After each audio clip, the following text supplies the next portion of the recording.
നമസ്കാരം. നമ്മളിൽ പലരും കേട്ടിട്ടുള്ള പേരാണ് മോബി ഡിക്ക്. ഹെർമൻ മെൽവിലിന്റെ അമേരിക്കൻ സാഹിത്യത്തിലെ ഈ മാസ്റ്റർ പീസ് വെറുമൊരു മത്സ്യവേട്ടയുടെ കഥയാണെന്നാണോ നിങ്ങൾ കരുതിയിരിക്കുന്നത്? എങ്കിൽ നിങ്ങൾക്ക് തെറ്റി. ശരിക്കും പറഞ്ഞാൽ മനുഷ്യന്റെ ഭ്രാന്തമായ പ്രതികാരത്തിന്റെയും കടലിന്റെ ആഴങ്ങളിലെ അജ്ഞാത രഹസ്യങ്ങളുടെയും തികച്ചും സിനിമാറ്റിക്കായ ഒരു അനുഭവമാണിത്.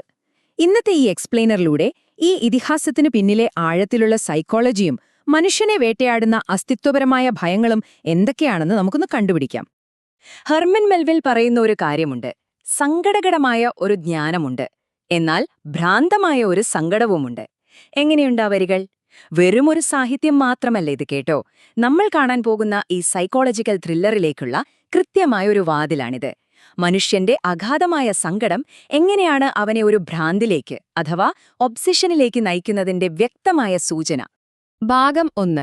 തിമിംഗലവേട്ടയുടെ ഗാംഭീര്യം. ഒന്ന് ആലോചിച്ചു നോക്കൂ.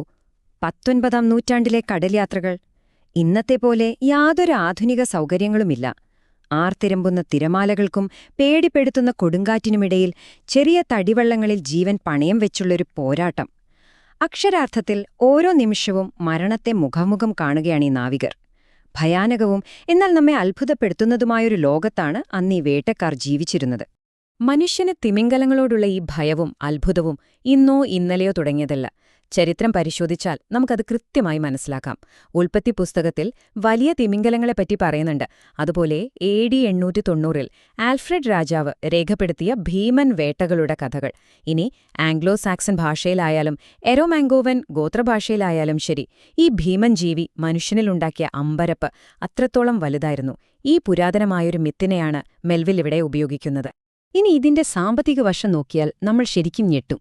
ഇതൊരു ചെറിയ ബിസിനസ് ആയിരുന്നില്ല, കേട്ടോ.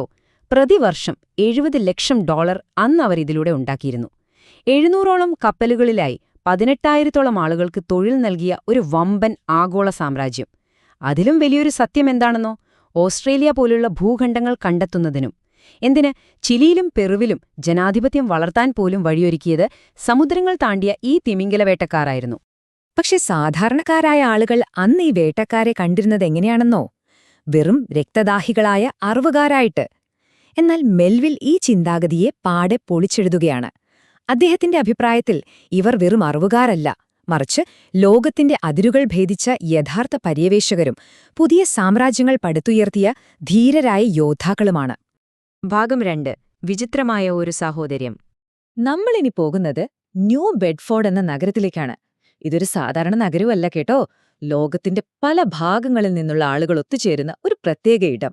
നാട്ടിൻപുറത്തുകാരായ അമേരിക്കക്കാരും ദേഹം മുഴുവൻ പച്ചകുത്തിയ കാട്ടുജാതിക്കാരും എന്തിന് മനുഷ്യമാംസം തിന്നിരുന്ന യഥാർത്ഥ നരഭോജികൾ വരെ ഒരേ തെരുവിലൂടെ സംസാരിച്ചു നടന്നു നീങ്ങുന്ന വിചിത്രമായൊരു ലോകം. ഒന്ന് സങ്കൽപ്പിച്ചു നോക്കൂ ആ ഒരു സാഹചര്യം. ഈയൊരു വിചിത്ര ലോകത്താണ് ഈ കഥയിലെ ഏറ്റവും മനോഹരമായ ഒരു സൗഹൃദം ജനിക്കുന്നത്. ക്രിസ്ത്യാനിയായ ഇഷ്മായിലും കാട്ടുജാതിക്കാരനായ ക്വീക്വഗും തമ്മിലുള്ള ബന്ധം. കപ്പലിലെ രേഖകളിൽ ഒപ്പുവെക്കാൻ ക്വീക്വഗിന് അക്ഷരം അറിയില്ലായിരുന്നു. അതിനു പകരം സ്വന്തം ശരീരത്തിൽ പച്ചകുത്തിയ ആ അടയാളം അവൻ പകർത്തിവെക്കുന്ന ഒരു രംഗമുണ്ട്. ശരിക്കും പറഞ്ഞാല് ജാതിക്കും മതത്തിനും വ്യത്യാസങ്ങൾക്കും അപ്പുറമുള്ള മനുഷ്യത്വത്തിന്റെ ഏറ്റവും വലിയ നേർക്കാഴ്ചയാണിത്. ഭാഗം 3. കടലിന്റെ തത്വചിന്തകർ. കപ്പലിന്റെ ഏറ്റവും മുകളിലെ പായ്മരത്തിൽ കാവൽ നിൽക്കുന്ന ചെറുപ്പക്കാരുടെ അവസ്ഥ ഒന്ന് ആലോചിച്ചിട്ടുണ്ടോ? അവർക്ക് ഈ സമുദ്രമെന്നു പറയുന്നത് ഒരു മയക്കുമരുന്നു പോലെയാണ്. ഇങ്ങനെ നോക്കി നിൽക്കുമ്പോൾ അനന്തമായ ആ നീലക്കടൽ അവരുടെ ആത്മാവിന്റെ തന്നെ പ്രതിരൂപമായി മാറും. തിരമാലകളുടെ ആ താളത്തിൽ അവരവരെ തന്നെ മറന്ന് കടലുമായി ലയിച്ചു ചേരും. വല്ലാത്തൊരു ഭ്രമാത്മകമായ അപകടം പിടിച്ചൊരവസ്ഥയാണിത്. ആ മയക്കത്തിൽ പെട്ടെന്നൊരു നിമിഷം നിങ്ങളുടെ പിടിയൊന്ന് വിട്ടുപോയാലോ? ഭയത്തോടെ ബോധം തിരികെ വരുന്ന ആ നിമിഷം, അതൊരുപക്ഷേ നിങ്ങളുടെ അവസാന നിമിഷമായിരിക്കാം. ഒരു നിമിഷത്തെ അശ്രദ്ധ, പെട്ടെന്നുള്ള കാൽവഴുതൽ, നേരെ താഴെ നിങ്ങളെ കാത്തിരിക്കുന്നത് മരണത്തിന്റെ ഇരുണ്ട ആഴങ്ങളാണ്. സ്വപ്നങ്ങളിൽ നിന്ന് യാഥാർത്ഥ്യത്തിലേക്കുള്ള ഈ പെട്ടെന്നുള്ള വീഴ്ചയുടെ ഭീകരത സങ്കൽപ്പിക്കാവുന്നതിലും അപ്പുറമാണ്, അല്ലേ? ഭാഗം 4. ആഹാബിന്റെ ഭ്രാന്തമായ ആസക്തി. ഇവിടെയാണ് നമ്മുടെ പ്രധാന കഥാപാത്രമായ ക്യാപ്റ്റൻ ആഹാബ് വരുന്നത്.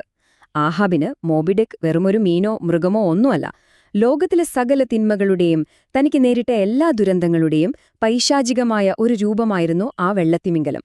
തന്റെ ഉള്ളിലെ വെറുപ്പും ദേഷ്യവുമെല്ലാം അയാൾ ആ ഒരൊറ്റ ജീവിയിലേക്ക് പൂർണ്ണമായും മാറ്റുകയായിരുന്നു. കടുത്ത പ്രതികാരം മനുഷ്യനെ എന്താക്കി തീർക്കും എന്നതിന് ഇതിലും വലിയൊരു ഉദാഹരണമില്ല. ആഹാബിന്റെ ചിന്തകളെല്ലാം ചേർന്ന് അവനിൽ തന്നെ ഒരു രാക്ഷസനെ സൃഷ്ടിക്കുകയായിരുന്നു. സ്വന്തം ഹൃദയത്തെ കാർന്നു തിന്നുന്ന ഒരു കഴുകനായി ആ പ്രതികാരദാഹം മാറി. ഉറക്കത്തിൽ പോലും അവനെ ശ്വാസം മുട്ടിക്കുന്ന ഒരു വലിയ ഭ്രാന്ത്. സ്വന്തമുള്ളിലെ രാക്ഷസൻ അവനെ തന്നെ വേട്ടയാടുന്ന ആ ഭയാനകമായ അവസ്ഥ നിങ്ങളൊന്ന് ചിന്തിച്ചു നോക്കൂ. ഭാഗം 5.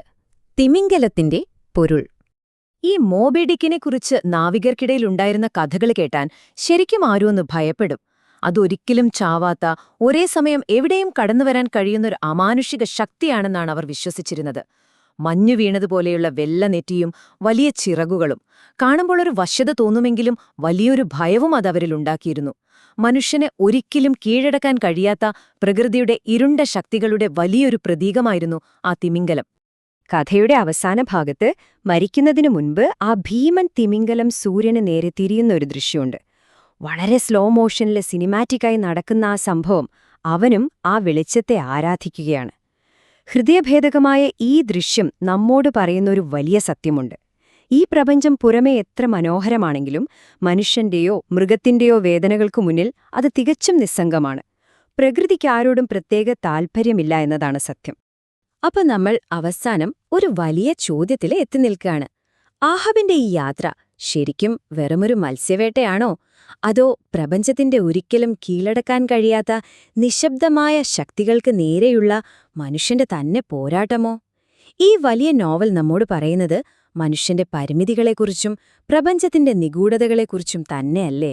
ഈ ചോദ്യം ഞാൻ നിങ്ങൾക്കായി വിട്ടുനൽകുന്നു. തീർച്ചയായും ഇതിനെക്കുറിച്ച് കൂടുതൽ വായിക്കാനും ചിന്തിക്കാനും ഇത് നിങ്ങൾക്കൊരു പ്രേരണയാകുമെന്ന് കരുതുന്നു.